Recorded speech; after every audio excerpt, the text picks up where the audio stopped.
Hi everyone, welcome back to the channel. Today I'm going to guide you through the creation of this stylized 3D scene in Blender. The primary focus of this video will be the creation of generated tileable materials, but we'll cover everything from modeling and texturing to UV mapping and finalizing the scene for rendering. If you're looking for ways to use AI effectively in your 3D workflows, this tutorial will show you how to take full advantage of its capabilities while maintaining agency in your design process. This video focuses on creating materials using the new Material Maker workflow in version 0.2 of Texturaizer. However, the underlying methods for creating and using these materials within Blender does not require the add-on. Timestamps and links used throughout the video can be found in the description below. And if you're looking for an introduction to using Texturaizer, check out this video here. Let's jump right into building out the scene. I'm starting with a quick sketch of the scene. I've drawn a small cabin, a small step leading up to it, and the entire structure sits on a floating island surrounded by trees. With the sketch complete, I start modeling the cabin. For this video, I'll zoom through the main modeling phase. If you're interested in a more in-depth modeling tutorial, let me know in the comments below. The cabin shape is built primarily through loop cuts, extrusions, and insets to establish the overall structure.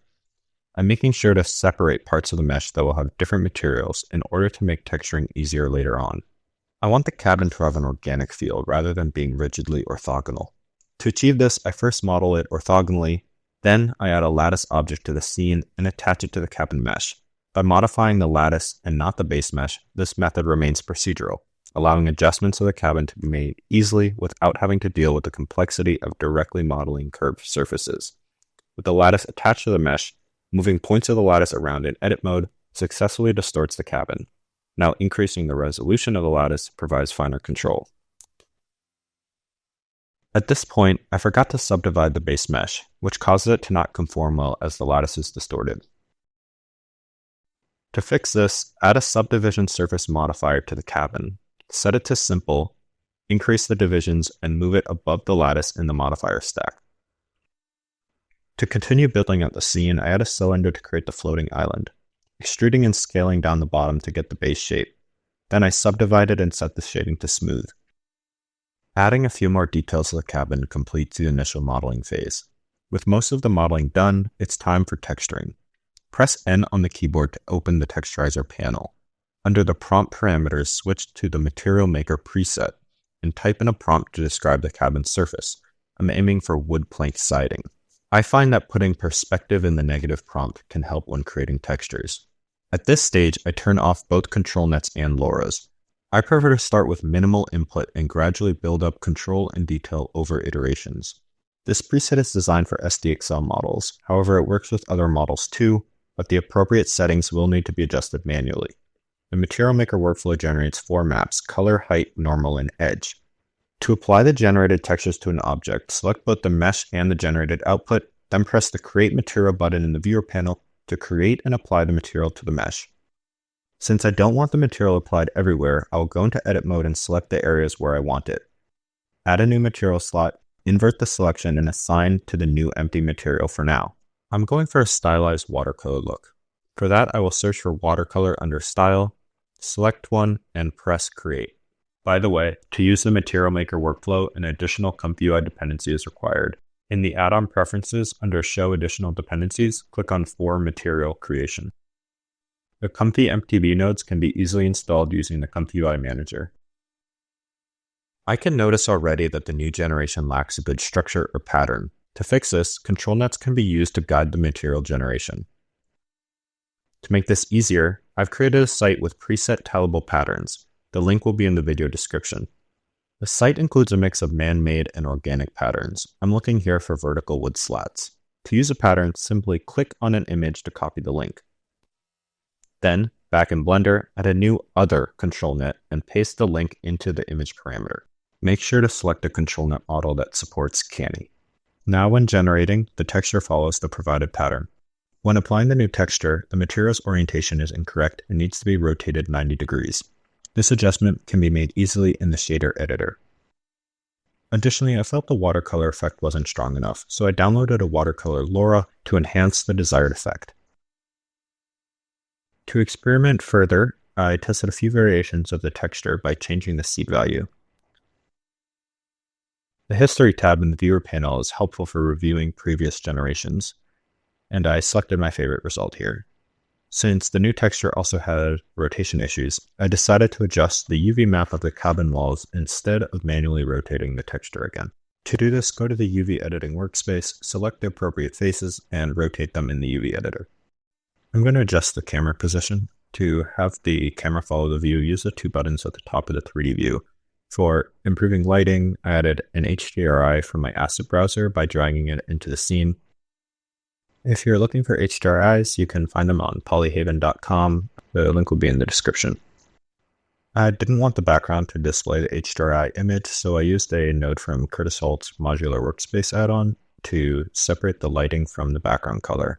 If you don't know about the add-on, by the way, it's pretty handy and includes a bunch of nodes and assets that make scene setup way faster. With that set up, I'm moving on to the next material, which is for the base foundation, steps, and the chimney of the cabin. I searched for a suitable stone wall pattern on the texture site and replaced the control net image with the new one I selected.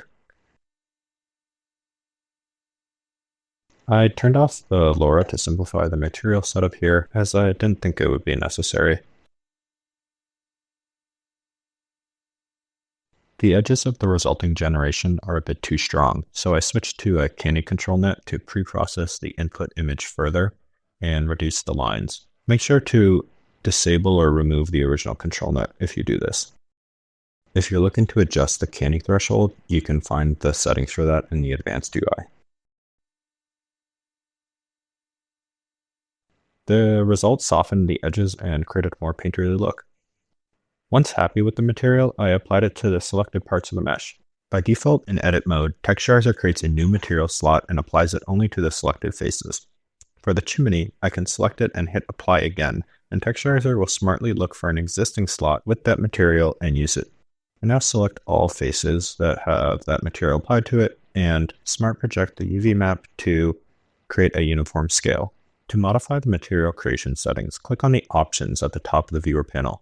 Here I change the displacement type from bump to both, which will add actual displacement to the geometry.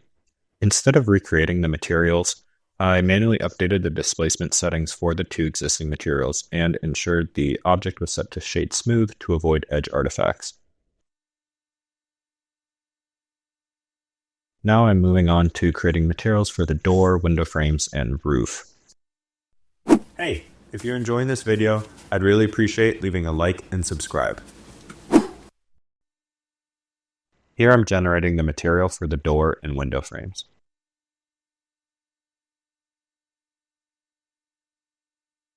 After applying the generated roof material, the UV map needed some adjustments.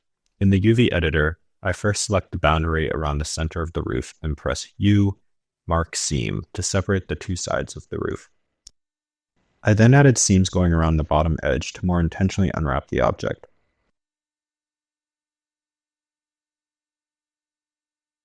Some additional rotation and alignment of the UVs were necessary to fix the grain direction and achieve the desired look. I'm noticing that I actually forgot to rotate the right side of the roof here. I want to also fix the grain on the supporting structure below the roof, so I will go through a similar process of marking seams, unwrapping, and then manually rotating some faces to clean up. For the interior of the window frame, I used a cube projection and then scaled down the resulting UV map.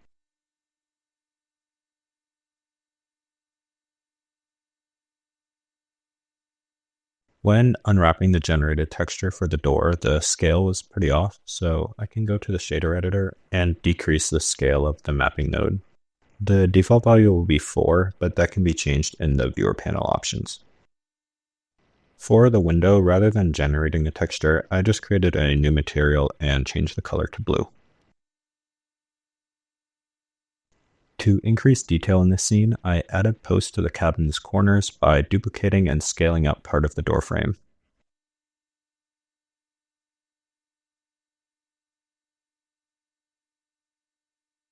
Then copied that post over to the other 3 corners of the cabin.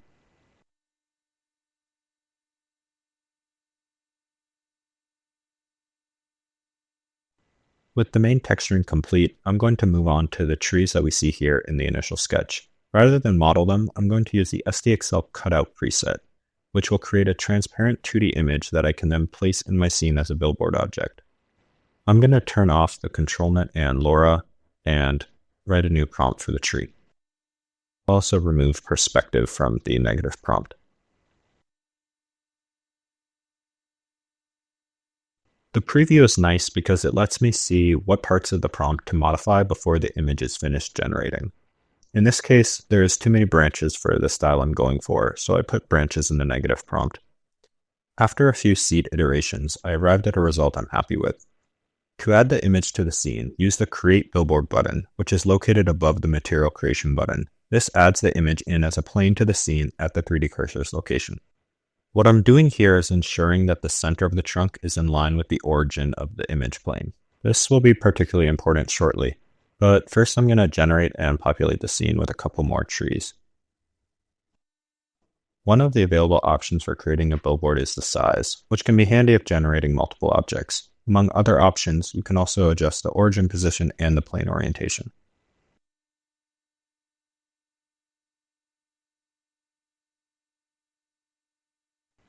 With those trees, I think I can create a pseudo 3D effect that'll be pretty nice using geometry nodes. Switch to the geometry node editor and create a new node graph.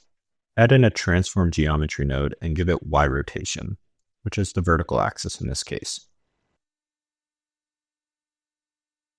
Using a 90-degree rotation and joining that with the original geometry to create two perpendicular planes. Adding a second transform node at the beginning, offset the rotation slightly as to not be in line with the camera. And then I'm putting one more 45-degree rotation and joining that up with the other nodes. This will create a nice layered effect and allows us to produce stylized 3D assets with minimal geometry. To apply this to the other trees, first select the others, then the one with the geometry nodes. Click Ctrl-L and copy modifiers. Now, any edits to the geometry node graph will affect all of the trees. To create a material for the floating island, I revisit a previous generation in the history panel. Dragging the panel to the side lets you see all the generations in a grid. To load the parameters from an image, click this button here. Now I'll just tweak the prompt and modify the ControlNet preprocess image. On the tileable pattern site, switch over to organic, which has textures derived from natural objects and materials.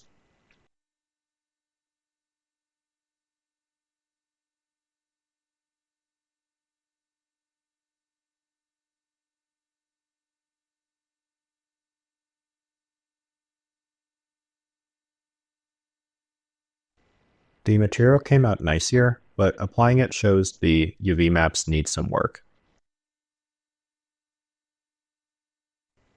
I'm happy with the mapping, but I'm looking for stronger displacement. So in the shader editor, I'll raise the scale on displacement, and I'm also going to increase the scale of the mapping as well. And changing the mid-level value of the displacement will change the positioning relative to the surface. Here I set it to 0.5 to center it. To enhance the watercolor effect, I re-enabled the LoRa. As that generates, I'll make some adjustments to the cabin shape by modifying the lattice.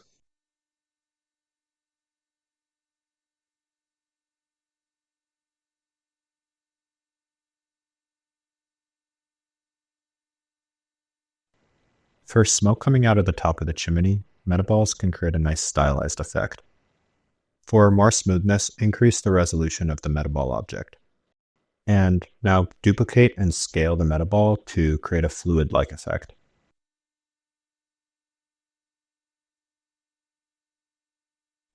And adjust the camera position to make sure everything fits nicely within the scene again.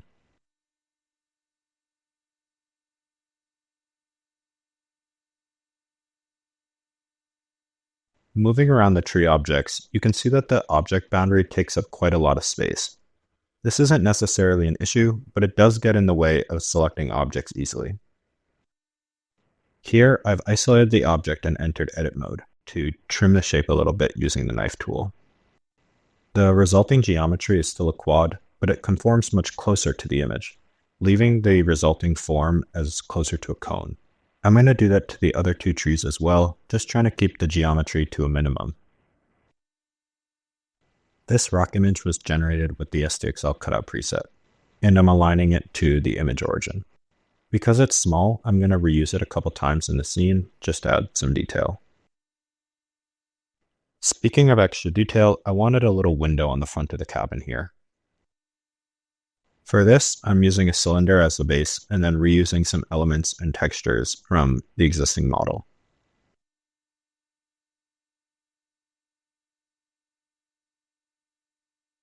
I don't want the smoke to be just white, so I've gone back to the Material Maker workflow and just generated a sort of abstract texture. With the metaballs formed as I like them, converting them to a mesh object will make it easier to unwrap for texturing. In this case, I didn't want the normal map, so I disconnected that node, but I did increase the displacement a bit. And I've also reduced the alpha value to make it semi-transparent. Other than some tweaking of the colors, the scene is pretty much done at this point.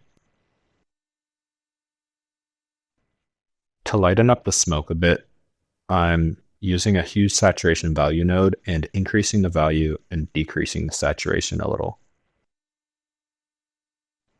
What I'm showing here is something neat about the billboard objects.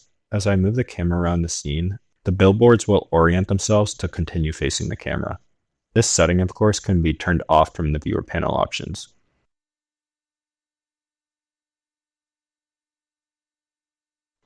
I didn't love one of the generated trees, so I decided to shift them around a bit and regenerate one of them.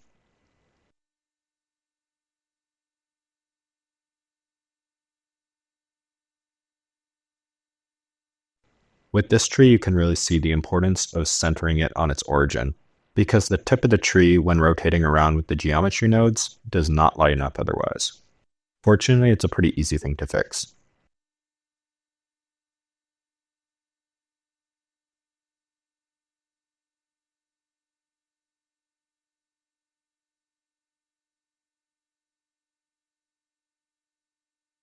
And there it is. That's the scene pretty much complete.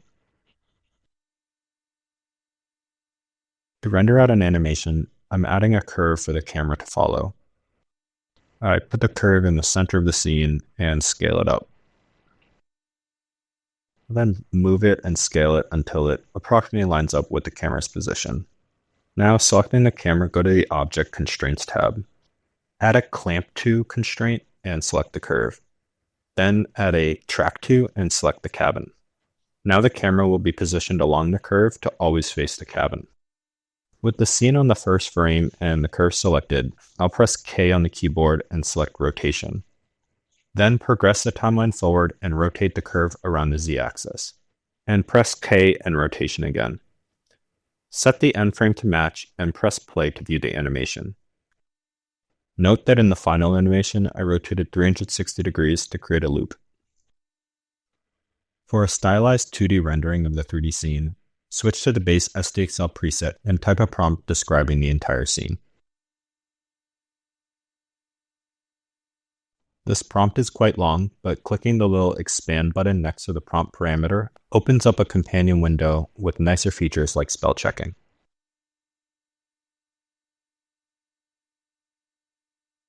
I forgot to enable ControlNet, so the generated image is not following the scene. A depth control net is effective at capturing the overall forms. The depth map is out of date, so I'm going to briefly disable texturizing so that I can modify the depth without generating a new image. Texturaizer can calculate the depth for you, but with complex scenes, this option is only available in the advanced UI. The new depth map has a slightly better color range. Now when I generate a new image, it follows the scene really nicely. However, to capture the details that we worked on throughout the texturing process, lower the denoise value and add a candy control net as well. You can see how much more similar our results are to our base image. Changing the seed is a quick way of getting new results. A fun thing that can be played around with at this point is changing up the style of the image. I'm really liking the results with the abstract expressionism style. Experiment with the denoise value here to increase or decrease the amount of creativity. A higher value will be more creative. In this case, the higher denoise value made me realize I like the island with a dark underside. which is something that I took inspiration from to modify the model for the final animation. And that's it for today's tutorial. I hope you found this video helpful and it gave you some new insights into creating stylized scenes in Blender. If you have any questions, feel free to leave them in the comments below. And if you enjoyed this video, please give it a thumbs up and consider subscribing for more content like this. Thanks for watching. I'll see you in the next one.